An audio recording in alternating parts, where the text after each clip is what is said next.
This is the Toyota LandCruiser 79 series. Take a long hard look at it because this is as close as you're going to get to the entire brand new 70 series range, because Toyota has closed the order books, and if your name's already down then you're still going to have to wait maybe about 2 years to get your hands on one.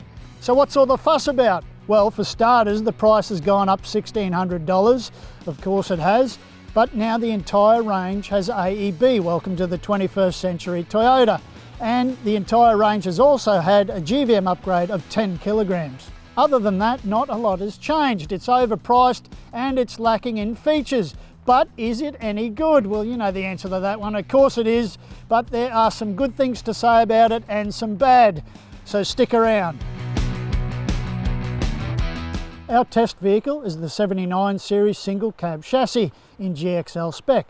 Standard features include a 6.1-inch touchscreen, you get sat-nav, you get Bluetooth, you also get a 3.5-tonne brake towing capacity, you get front and rear diff locks, and that 10-kilogram GVM upgrade I mentioned earlier brings it to 3,510 kilograms. And you don't get a lot more besides that.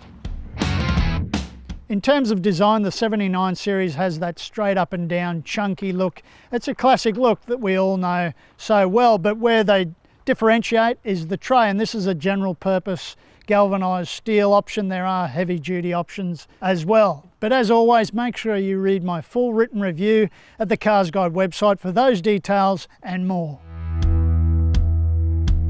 Inside, there aren't a lot of surprises. Well, there aren't any, in fact, but I like it. It's very familiar, very comfortable.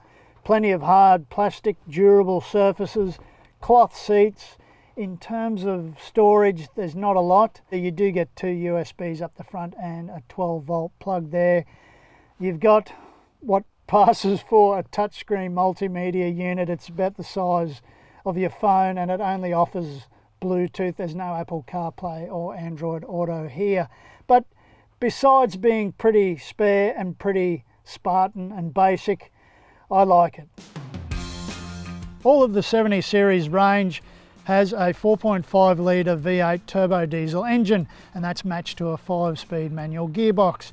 And that's a pretty damn good combination. It's robust, it's reliable, and it is what the reputation is built on. It's not the most dynamic thing and it doesn't provide a real lively drive, but there's plenty of torque, plenty of low-down torque, and plenty of torque across the rev range. And that's crucial when you're doing low-speed, low-range four-wheel driving. On road, the 79 series is not as bad as what you might imagine it is. Steering has got a nice weight and balance to it, although it can be a little bit floaty. There's a nice rumble to that big V8 turbo diesel engine, and that's punching out 151 kilowatts and 430 newton meters. So that's ample power and torque for any bitumen driving you're going to be doing. And when you are driving around town, you'll soon notice that first gear is very short. There's a really big throw to the gear stick. The clutch is really heavy. And changing gears is a little bit notchy, like you can almost feel them grinding, but that's part of its charm.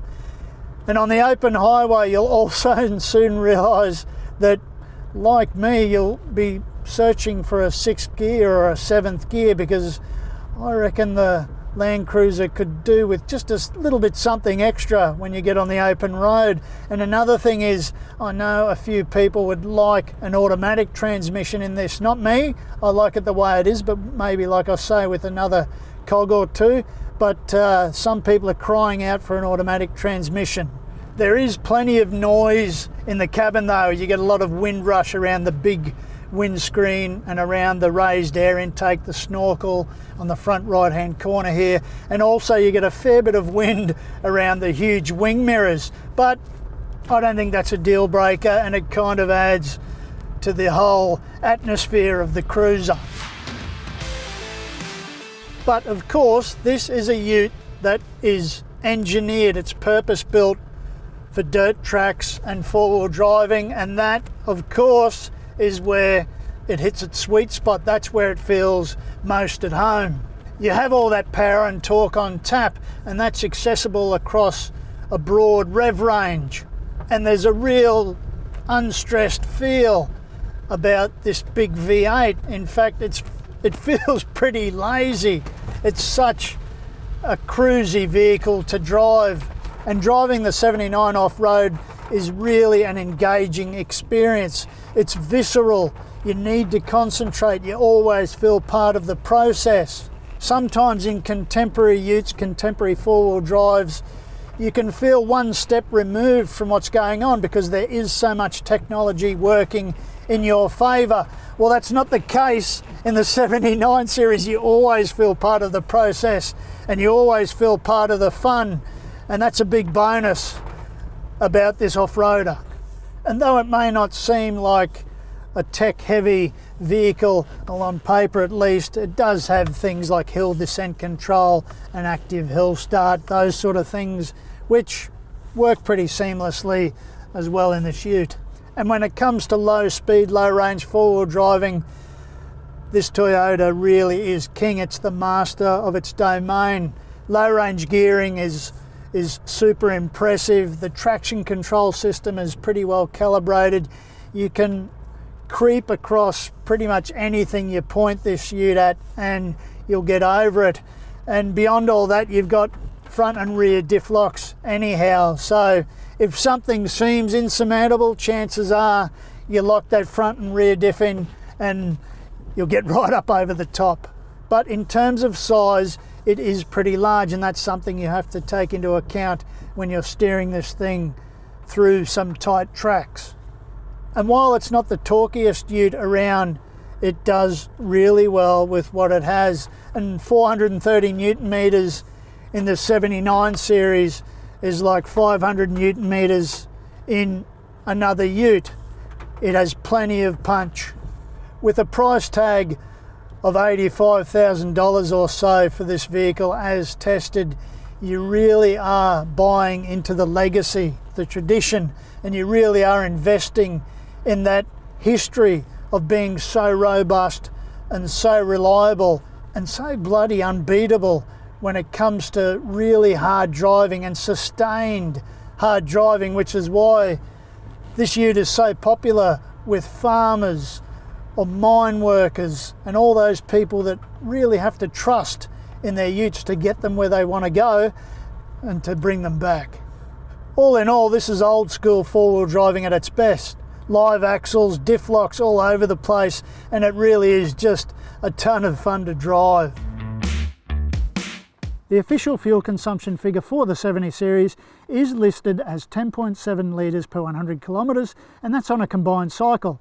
On this test from pump to pump, we recorded 12.5 litres per 100 kilometres. The 70 series has a 130 litre fuel tank, so going by those figures, I reckon we could probably nudge about 1,000 kilometres in terms of driving range.